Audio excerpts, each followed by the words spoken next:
My next city was Ibaraki, Osaka, and Osaka is kind of famous for being like, I don't know how you'd say this, but like not as cultured as the rest of Japan.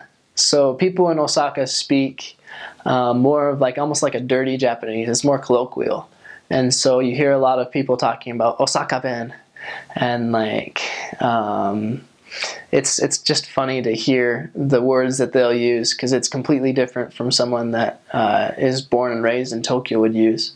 So that's kind of an interesting bit with Osaka. I don't really know any of the history so much of Osaka, but it's a really, really big place, and there's a lot of, especially in like central Osaka, there's a lot of like bars and stuff like that. It seems like it's kind of like a party place as well, but it's also like a really big like shopping center.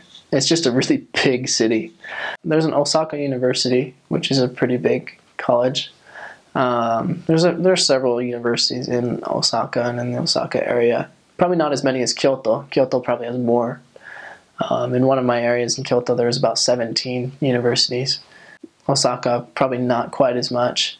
Osaka old ladies are probably the hardest people in Japan to understand, just because they don't speak Japanese, I feel like. It's so different of a dialect. There's not much nature and wildlife in Osaka.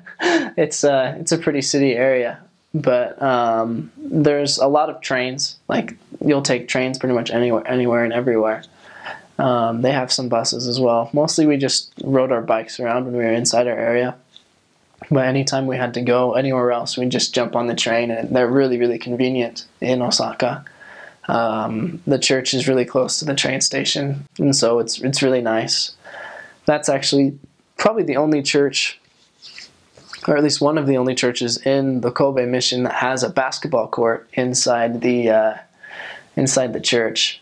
So that's kind of special, I guess, in Japan. Like, not very many churches have gyms, so there's a full-on basketball court in the back. That's actually, we had Elder Christofferson come to our mission, and he spoke to us, and all of the missionaries were able to gather in the Ibaraki Osaka church building to listen to him speak, which was pretty amazing.